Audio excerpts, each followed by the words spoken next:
Select Poems by Phillis Wheatley, read by Travis Faust. To Maecenas. Maecenas, you, beneath the myrtle shade, read o'er what poets sung and shepherds played. What felt those poets, but you feel the same? Does not your soul possess the sacred flame? Their noble strains your equal genius shares in softer language and diviner airs, while Homer paints, lo, circumfaced in air, celestial gods and mortal forms appear. Swift as they move, hear each recess rebound. Heaven quakes, earth trembles, and the shores resound. Great sire of verse, before my mortal eyes, the lightnings blaze across the vaulted skies. And as the thunder shakes the heavenly plains, a deep-felt horror thrills through all my veins. When gentler strains demand thy graceful song, the lengthening line moves languishing along. When great Patroclus courts Achilles' aid, the grateful tribute of my tears is paid. Prone on the shore he feels the pangs of love, and stern Peleus' tenderest passions move. Great Maro's strain in heavenly numbers flows, the nine inspire, and all the bosom glows. Oh, could I rival thine in Virgil's page, or claim the Muses with the Mantuan sage.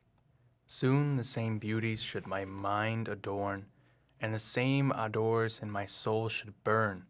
Then should my song in bolder notes arise, and all my numbers pleasingly surprise. But here I sit, and mourn a groveling mind, that fain would mount and ride upon the wind.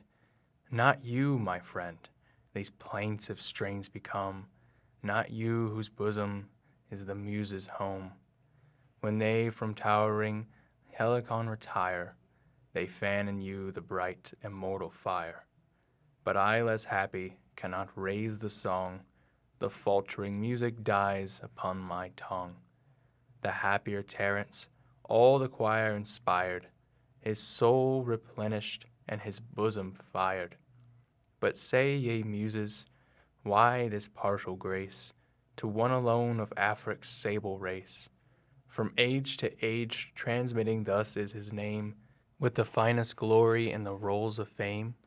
Thy virtues, great Maecenas, shall be sung in praise of him from whom those virtues sprung. While blooming wreaths around thy temple spread, I'll snatch a laurel from thine honored head, while you indulgent smile upon the deed. As long as times and streams majestic flows, or Naiads in their oozy beds repose, while Phoebus reigns above the starry train, while bright Aurora purples o'er the main. So long, great sir, the Muse thy praise shall sing, so long thy praise shall make Parnassus ring. Then grant, Maecenas, thy paternal rays. Hear me, Perpetuous, and defend my lays. On Virtue. O thou bright jewel in my aim, I strive to comprehend thee. Thine own words declare, wisdom is higher than a fool can reach. I cease to wonder, and no more attempt thine height to explore or fathom thy profound. But, O my soul, sink not into despair. Virtue is near thee, and with a gentle hand would now embrace thee, hovers o'er thy head. Fain would have the heaven-born soul with her converse, then seek, then court her for her promised bliss. Auspicious queen, thine heavenly pinions spread, and led celestial chastity along. Lo, now her sacred routine descends, arrayed in glory from the orbs above. Attend me, Virtue, through my youthful years. Oh, leave me not to the false joys of time, but guide my steps to endless life and bliss. Greatness or goodness, say what I shall call thee, to give me an higher appellation still. Teach me a better strain, a nobler lay, O thou enthroned with Cerberus in the realms of day. To the University of Cambridge in New England. While an intrinsic ardor prompts to write, the Muses promise to assist my pen. 'Twas not long since I left my native shore, the land of errors and Egyptian gloom.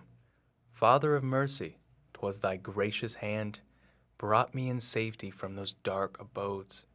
Students, to you 'tis given to scan the heights above, to traverse the ethereal space and mark the systems of revolving worlds. Still more, ye sons of science, ye receive the blissful news by messengers from heaven, how Jesus' blood for your redemption flows. See him with hands outstretched upon the cross, immense compassion in his bosom glows. He hears revilers, nor resents their scorns. What matchless mercy in the Son of God! When the whole human race by sin had fallen, he deigned to die that they might rise again, and share with him in his sublimest skies, life without death and glory without end. Improve your privileges while they stay, yea, pupils, and each hour redeem that bears or good or bad report of who to heaven. Let sin, that baneful evil to the soul, by you be shunned, nor once remit your guard. Suppress the deadly serpent in its egg, yea, blooming plant of human race divine. And Ethiop tells you 'tis your greatest foe. Its transient sweetness turns to endless pain, and in immense perdition sinks the soul.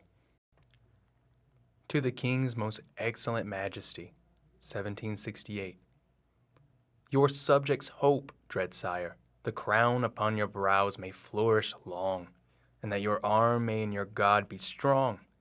O may your scepter numerous nations sway, and all with love and readiness obey. But how shall we the British King reward? Rule thou in peace, our Father and our Lord. Midst the remembrance of thy favors past, the meanest peasants most admire the last. May George, beloved by all nations round, live with the heavens' choicest constant blessings crowned. Great God, direct and guard him from on high, and from his head let every evil fly. And may each clime with equal gladness see a monarch's smile can set his subjects free. On the death of a young gentleman. Who taught thee conflict with the powers of night, to vanquish Satan in their fields of light?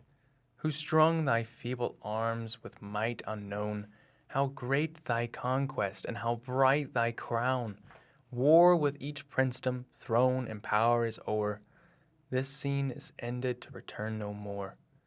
Oh, could my muse thy seat on high behold, how decked with laurel, how enriched with gold! Oh, could she hear what praise thine harp employs, how sweet thine anthems, how divine thy joys! What heavenly grandeur should exalt her strain? What holy raptures in her numbers reign? To soothe the troubles of the mind to peace, to still the tumult of life's tossing seas, to ease the anguish of the parent's heart, what shall my sympathizing verse impart? Where is the balm to heal so deep a wound?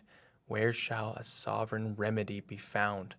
Look, gracious Spirit, from thine heavenly bower, and thy full joys into their bosom pour, the raging tempest of their grief control, and spread the dawn of glory through the soul. To eye the path the saint departed trod, and trace him to the bosom of his God. To a lady on the death of her husband. Grim monarch, see deprived of vital breath, a young physician in the dust of death, dost thou go on incessant to destroy our griefs, to double and lay waste our joy?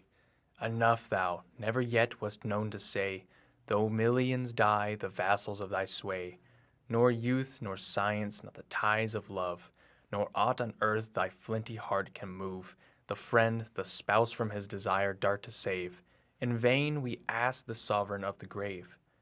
Fair mourner, there see thy loved Leonard lay, and o'er him spread the deep impervious shade. Closed are his eyes, and heavy fetters keep his senses bound in never waking sleep, till time shall cease, till many a starry world shall fall from heaven in dire confusion hurled, till nature in her final wreck shall lie, and her last groan shall rend the azure sky. Not till then his active soul shall claim his body a divine immortal frame.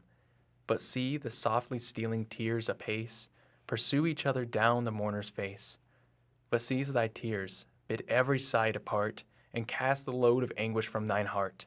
From the cold shell of his great soul arise, and look beyond, Though native of the skies, there fix thy view where fleeter than the wind thy Leonard mounts and leaves the earth behind.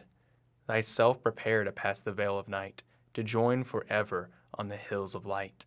To thine embrace this joyful spirit moves, to thee, the partner of his earthly loves, he welcomes thee to pleasure more refined, and better suited to the immortal mind.